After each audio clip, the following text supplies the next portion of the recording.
Eccoci, ben trovati a tutti, bentornati sul canale YouTube di United World Project. Oggi parliamo di cura dell'ambiente, crisi climatica, è uno degli argomenti più di attualità di questo momento e noi oggi vogliamo affrontare questo argomento da un'angolatura particolare. Perché?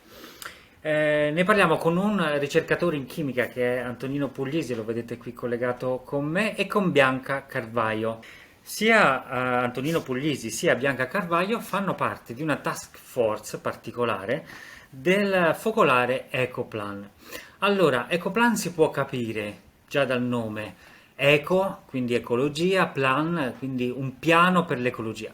Focolare invece fa riferimento al movimento dei focolari, che è uno dei movimenti cattolici più importanti nati nell'ultimo secolo, a cui anche, fra l'altro, si ispira United World Project per i suoi valori, per il suo carisma di fraternità.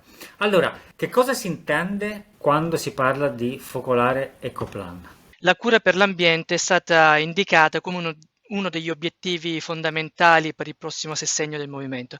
Mi piacerebbe proprio leggere un estratto brevissimo dove proprio si individua questa urgenza. Il Movimento dei Focolari esprime l'impegno a verificare la sostenibilità ecologica delle strutture e delle attività del movimento e dedicarsi alla formazione di una coscienza ambientale che porti a stili di vita più sostenibili, una vera e propria conversione ecologica. Allora noi abbiamo pensato, un gruppo di persone del movimento, in modo molto non strutturato, di metterci insieme attorno all'espressione ecologica dei focolari, che è Eco One, per vedere come tradurre questa indicazione dell'Assemblea in orientamenti concreti per i membri del movimento dei focolari. Penso che parte giusto di un piano che fa andare al concreto, insieme a tutta una generazione e intergenerazione, interreligione, parte dall'ecumenico, di unire sforzi. Allo stesso tempo, quindi, abbiamo voluto essere specifici per quanto riguarda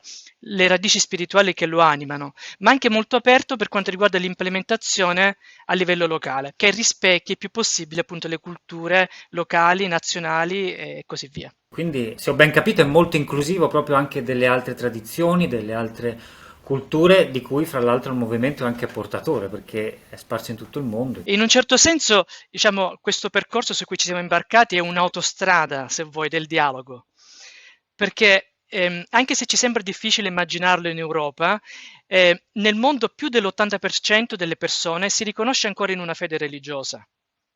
E questo dato un pochino ci sorprende in Europa, ma è così al di fuori dei confini europei. Per cui, diciamo, un tema importante, urgente come quello dell'ambiente può diventare veramente una piattaforma di incontro per persone di credo molto diverse, ma anche oserei dire di persone che non hanno una filiazione religiosa, ma che sono aperte appunto per la preservazione di un valore così fondamentale che è quello del creato.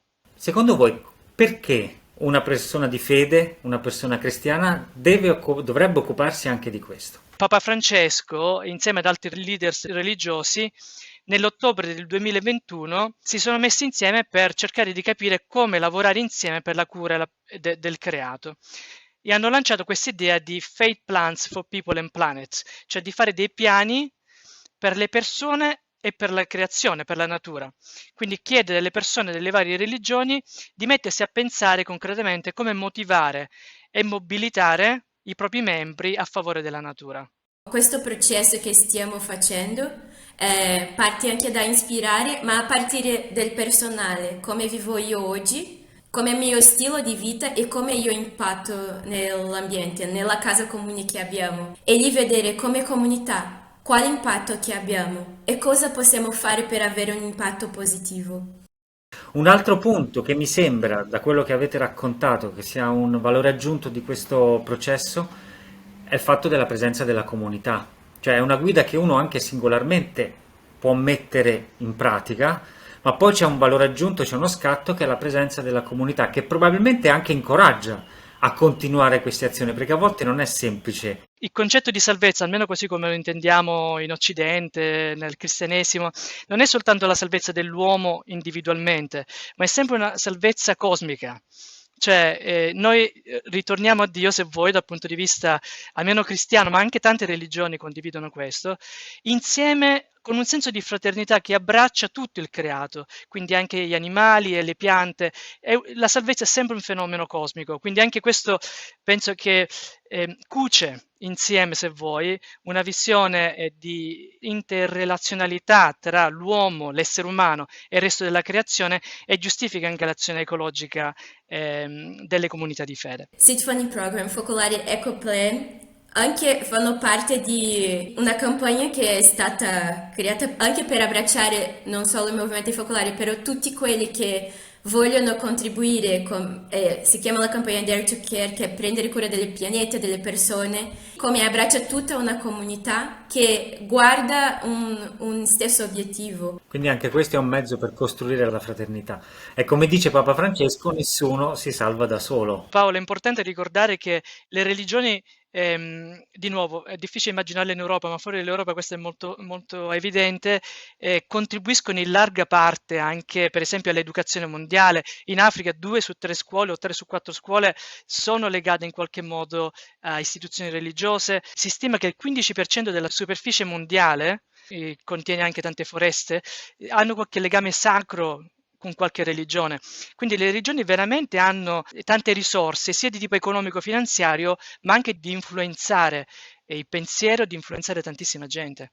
Allora, per continuare a influenzare tantissima gente, coloro che adesso avranno visto questa intervista e volessero in qualche modo contribuire, sostenere o conoscere di più ancora Focolare Ecoplan, che cosa possono fare? Se cerchiamo anche Focolare Ecoplan, abbiamo una cartiglia dove possono trovare le informazioni lì più rilevanti e sono su focolare.org, New Humanity. E poi l'invito è anche quello di muoversi il più possibile localmente, ma anche di individuare dove localmente c'è già qualcosa. Quella è la vera forza di questo progetto, il radicamento sul territorio locale, però lavorando a rete il più possibile con tutti questi altri piccoli gruppi. Quindi lavorare in rete, costruire comunità e allo stesso tempo approfondire tutti i legami anche con i social, con i siti internet. Allora, noi potremmo fare così, potremmo darci un appuntamento, perché oggi siamo appena entrati nel processo, nel progetto, per raccontarlo e per far capire di che cosa si tratta. Ma io immagino che ci saranno delle novità andando avanti, ci saranno delle storie da raccontare, dei risultati che magari arrivano. Magari ci potremo dare appuntamento tra un po' di tempo, tra qualche mese, e cominciare a raccontare anche gli effetti di tutto quello che si sta facendo nel mondo proprio grazie a Focolare Ecoplan. Siete d'accordo? Certo. Volentierissimo, grazie.